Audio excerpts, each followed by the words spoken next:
ከወራቶች በኋላ በአምናው ሻምፒዮን የተጀመረው ተወዳጁና ተናፋቂው ፕሪሚየር ሊግ በኤምሬትስ ስቴዲየም ተባርኳል። አርሰናል የፕሪሚየር ሊግ ዋንጫውን ለማስከበር ያለውን ዝግጁነት በግልጽ ያሳየበት ፍልሚያ ኮቨንተሪ ሲቲን 3-0 በሆነ ውጤት በማሸነፍ ጣፋጭ ድል የተቀዳጀበት ራሱ በ2026-27 የውድድር ዘመን በድል ከፍቶታል።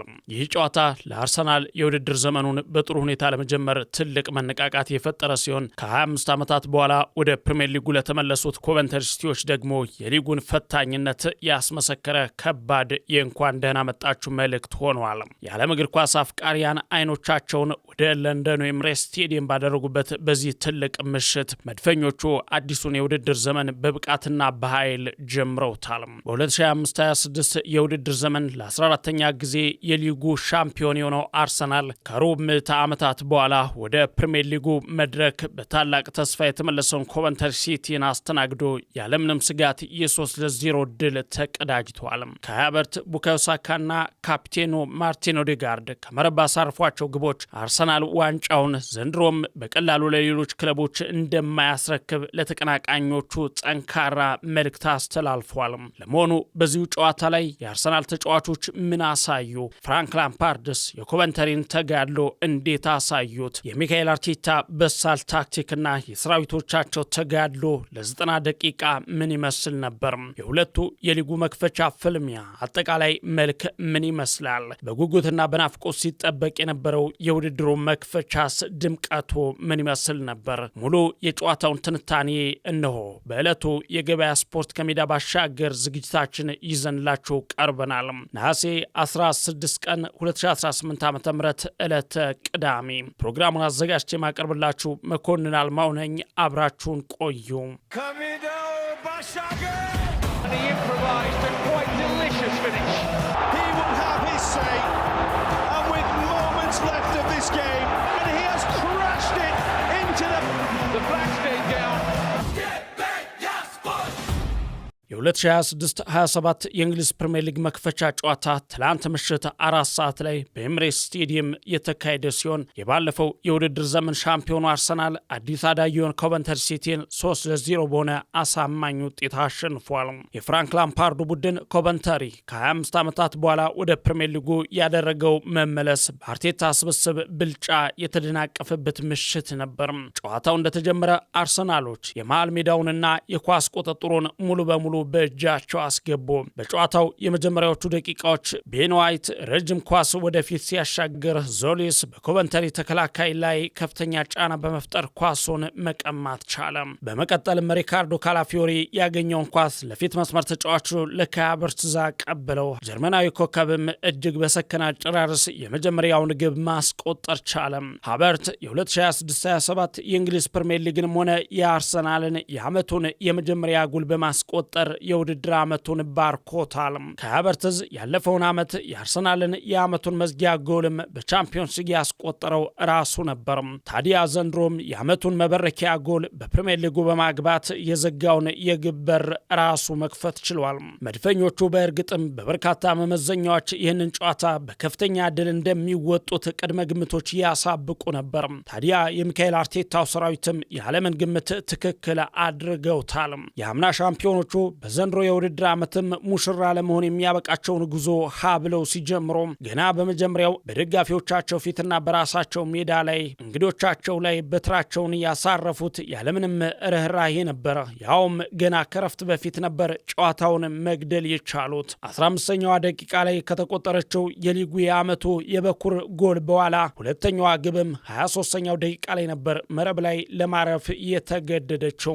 እንግሊዛዊው የመድፈኞቹ የጀርባ አጥንት ዲክላን ራይስ ከመሃል ሜዳ በጥሩ ፍጥነት ይዞ የገባውን ኳስ የቡድኑ አምበል ማርቲን ኦዴጋርድ አመቻቸለት። በመቀጠልም ዞሊስ ጠንከር ያለ ኳስ ለአጥቂው ለማቀበል ወደ ውስጥ ሲያሻግር የኮቨንተሪው ግብ ጠባቂ ካርል ረሽዋርዝ በትክክል ሊያርቀው አልቻለም ነበር። ያንን የተለኮሰ ኳስ ቡካዮ ሳካ አግኝቶ ወደ ባዶ መረብ ልኮ በማስቆጠር ውጤቱን በአርሰናል መሪነት 2-0 አደረገው። ኮቨንተሪዎች ወደ ጨዋታው ለመመለስ በመከላከል ላይ ተመስርተው አልፎ በመልሶ ማጥቃት ለመግባት ቢሞክሩም አይበገሬውና አይደፈሬው የአርሰናል የተከላካይ ክፍል ግን በተለይም ጋብሪኤል ማጋሌሽና ክርስቲያን ሞስኬራ መስመር ሳያስለቅቁ አግደዋቸው አምሽተዋል። የውድድር ዓመቱ የሊጉ የመጀመሪያ ጨዋታና የመጀመሪያው የጨዋታ ክፍለ ጊዜም በመድፈኞቹ ፍጹም የበላይነትና የ2-0 መሪነት በውቡ የኤምሬትስ ስቴዲየምና በደማቅ ደጋፊዎች ታጅቦ ተጠናቀቀ።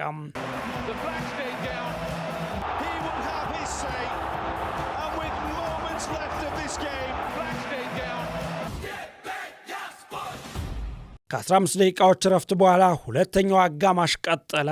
የሚነዝረው ቀዩ ማሊያ ከነጩና ሰማያዊ ማሊያው ጋር የሚያደርገው ፍልሚያ በስስት እየታየ ነው። ሁለተኛው አጋማሽ እንደተጀመረ በ4 ደቂቃዎች ውስጥ ማለትም በ49ኛው ደቂቃ አርሰናል ጨዋታውን ሙሉ ለሙሉ የጨረሰበትን ግብ ማግኘት ቻለ። ሶስተኛዋ ግብ 49ኛው ደቂቃ ላይ የቡድኑ አምበል ማርቲን ኦዴጋርድ ከሳጥን ውጭ የመታውና በረኛውን ለማታለል የታለመ የሚመስለው ኳስ በኮቨንተሪው ግብ ጠባቂ ረሽወርዝ ስር አልፎ መረቡ ላይ አረፈ። ግራ የምታጋባ ግን አስደናቂ ግብ። ከዚህች ግብ በኋላ ሚካኤል አርቴታ ዋና ዋና ተጫዋቾች ለማሳረፍና አዳዲስ ስልቶች ለመሞከር 5 ተጫዋቾችን ማለትም ነሳካ፣ ራይስ፣ ኦዴጋርድ፣ ካላፊዮሪ የመሳሰሉ ተጫዋቾችን አስወጥተው ኖኑ ማዱኬ፣ ማርቲን ዙቢሜንዲ፣ ኤቤሬቼዜ፣ ሚካኤል ሜሪኖ እና ፒየሮ ሂንካፔን ቀይረው አስገቡ። ይህም የአርሰናልን የተጫዋቾች ኃይል ጥልቀት ወይም ስኳድ ዴፕዝ በግልጽ ያሳየ ነበር። ከዚህ በፊት ደጋፊዎችን ሲጎዱ ጭንቀት ውስጥ የሚከቱና ቀይረው ለማስወጣት የሚቸገሩባቸው ተጫዋቾች ዛሬ ላይ ግን ተቀያሪ ወንበር ላይ ይገኛሉ። ይህ የሻምፒዮኑ ክለብ አስገራሚ ለውጥ ነው። በትናንቱ ጨዋታም በጥራታቸው ልክ ጥረታቸውም ለኮቨንተሪ ሲቲ ፍጹም ዳገት ሆኖባቸው ነበር። ኮቨንተሪ ሲቲዎች እስከ 86ኛው ደቂቃ ድረስ ወደ ግብ የሚሄድ ሙከራ ማድረግ ተስኗቸው የነበረ ቢሆንም በ86ኛው ደቂቃ ላይ ግን ጃክ ሩዶኒ በግንባሩ የገጨውና ዴቪድ ራያ ያዳናት ኳስ ለነሱ ትልቅ የግብ ዕድል ነበረች። አርሰናል በሙሉ ጨዋታው ላይ 64% የኳስ ቁጥጥር የነበረው ሲሆን ኮቨንተሪ ሲቲ ደግሞ 36% ወስዷል። በተጨማሪም መድፈኞቹ 6 ጊዜ ኢላማቸውን የጠበቁ ሙከራዎችን ሲያደርጉ ተጋጣሚው ኮቨንተሪ ሲቲ ግን 1 ጊዜ ብቻ ነው ያንን ማድረግ የቻለው። እንዲሁም የአርሰናል ተጫዋቾች በፍልሚያው 561 ጊዜ ወይም 92% ኳስ የተቀባበሉ ሲሆን ተጋጣሚ ኮቨንተሪ ሲቲ ደግሞ 265 ጊዜ ማለትም 79% ያንን ማድረግ ችለዋል።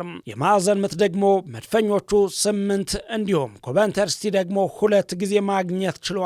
በዚህ በሁሉም ነገር የሰሜን ለንደኑ ክለብ አርሰናል ሙሉ ብልጫ በወሰደበት ጨዋታ የተመለከትነው ነገር ቢኖር ክለቡ ከነበረው ብሶና የሚያቆመው የማይኖር መስሎ ብቅ ማለቱን ነው። ባለፈው የውድድር ዘመን አርሰናል በሜዳው በሚያደርጋቸው ጨዋታዎች ላይ ስጋቶችና ጭንቀቶች ያስተዋሉበት የነበረ ቢሆንም ትላንት ምሽት ግን የዋንጫ ሻምፒዮናነቱንና የሙሽራነቱን ማዕረጉን በጠበቀ መልኩ ሙሉ በሙሉ በተረጋጋና በራስ መተማመን በታየበት ጨዋታ አስመስክሯል። ማጥቃቱ ላይ ሃቨርትዝ፣ ሳካና ኦዴጋርድ በነጻነት መናበባቸውና አዲሱ ፈራሚ ክርስቶስ ዞሊስ ያሳየው አስደናቂ ፍጥነት ለአርሰናል የውድድር ዘመን መልካም ጅምር ሰጥቶታል። በዚህ መድፈኞቹ ለሊጉም ሆነ ለአውሮፓ ሀያላንና ተፎካካሪ ክለቦች ጠንካራ መልእክታቸውን ያስተላለፉ ሲሆን ኮቨንተሪ ሲቲዎች በበኩላቸው በሊጉ ለመቆየት ከዚህ ጨዋታ ብዙ ትምህርት እንደሚያገኙ ይጠበቃል። ሆኖም ግን ኮቨንተሪ ሲቲ ኃያሉን አርሰናልን ጥሎበት እንጂ ባደረጋቸው ባለፉት 11 ጨዋታዎች እንኳ ምንም አይነት ሽንፈት ያልቀመሰም በውድድር ዓመቱ ክስተት ለመሆን ያቀደ ቡድን ነው። ኮቨንተሪ ሲቲ በትላንቱ የአርሰናል ጨዋታ ከመሸነፉ በፊት ባለፉት 11 የሊግ ጨዋታዎች ላይ ምንም አይነት ሽንፈት ሳያስተናግድ እጅግ አስደናቂ ጉዞ እያደረገ ነበር። በፍራንክ ላምፓርድ የሚመራው የኮቨንተሪ ሲቲ ስብስብ ባለፈው የውድድር ዘመን በሻምፒዮንሺፑ ላይ ላሳየው ድንቅ ብቃትና ምንም ሳይሸነፍ ስላደረገው የ11 ጨዋታዎች የድል ጉዞ ጥቂት ስንል ቡድኑ በሻምፒዮንሺፑ 7 ድሎችንና 4 አቻዎችን በማስመዝገብ ለረጅም ጊዜ ሽንፈት ምን እንደሆነ ረስቶት ነበር። በዚህ አስደናቂ ጉዟቸው ወቅት ታዲያ ኪውፒአርን 7-1 እና ደርቢ ካውንትን ደግሞ 5-3 በሆነ ሰፊ ውጤት ጭምር በማሸነፍ ፈርጣማ ወርቃማ አቅሙን ማሳየት ችሎ ነበረ። በእነዚህ ጨዋታዎች ውስጥም በተከታታይ 5 ጨዋታዎችን ያለምንም ግብ ወይም ክሊንሸት ማስጠበቅም ችለው ነበረ። ይህ በሻምፒዮንሺፑ የነበራቸው የማይናወጥ ጥንካሬ ነው ወደ ፕሪሚየር ሊጉ በክብር እንዲመለሱ ያደረጋቸው። ስለዚህ በትላንቱ ጨዋታም በአርሰናል ቢሸነፉም እንኳ ይህ የ11 ጨዋታዎች ታሪካዊ ጉዟቸው ግን ቡድኑ ትልቅ አቅም እንዳለው ማሳያ ነው። ነገር ግን ማንም ሊያስቆመን አይችልም በማለት በኃይለኛው የተነሱት መድፈኞቹ ይህንን ጉዞና ዓላማቸውን ታሪክ አድርገውታል።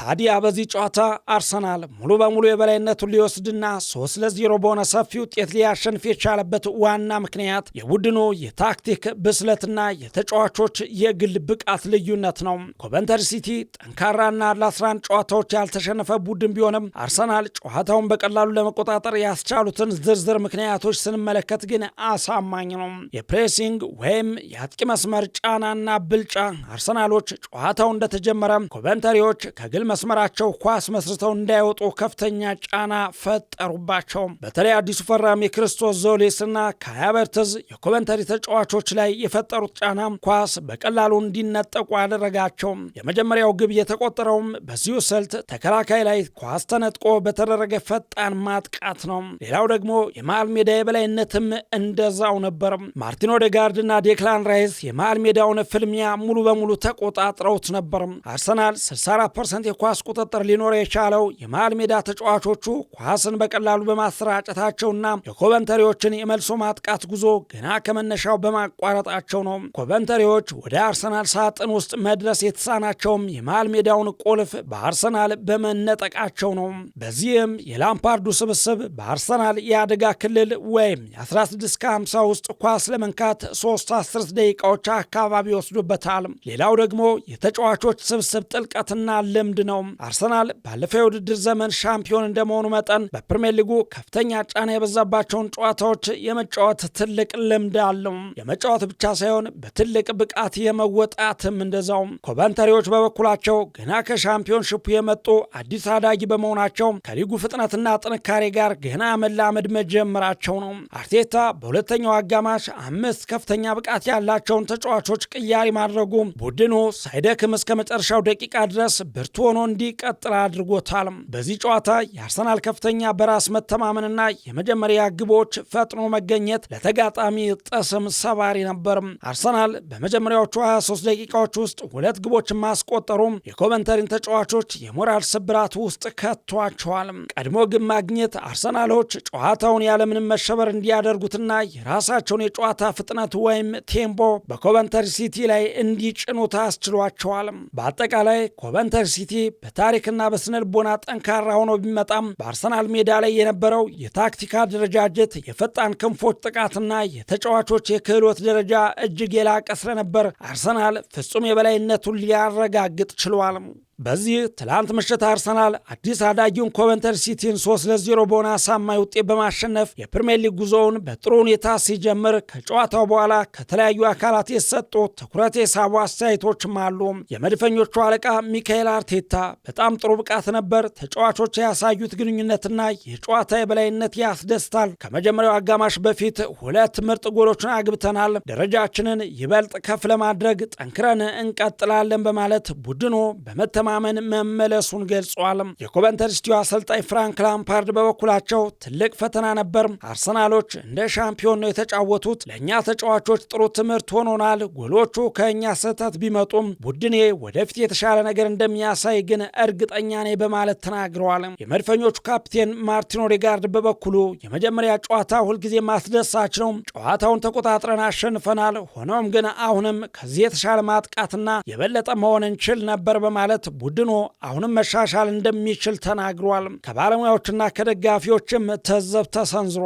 የስካይ ስፖርት ተንታኝ የሆነውና የቀድሞው የመድፈኞቹ ተጫዋች የሆነው ኢያን ራይት አርሰናል በጣም አስፈሪ ሆኖ ነው የቀረበው፣ የሊጉ መክፈቻ ለኮቨንተሪ ሲቲ በጣም ከባድ ነበር በማለት የሁለቱም ቡድኖች የደረጃ ልዩነት ገልጿል።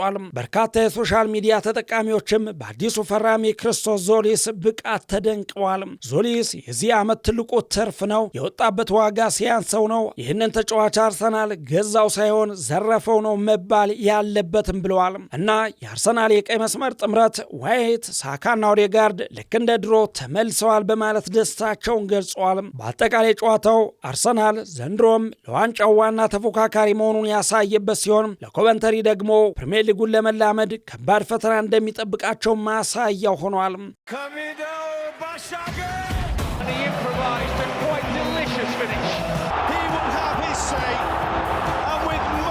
left of this game, and he has crashed it into the flag stayed down.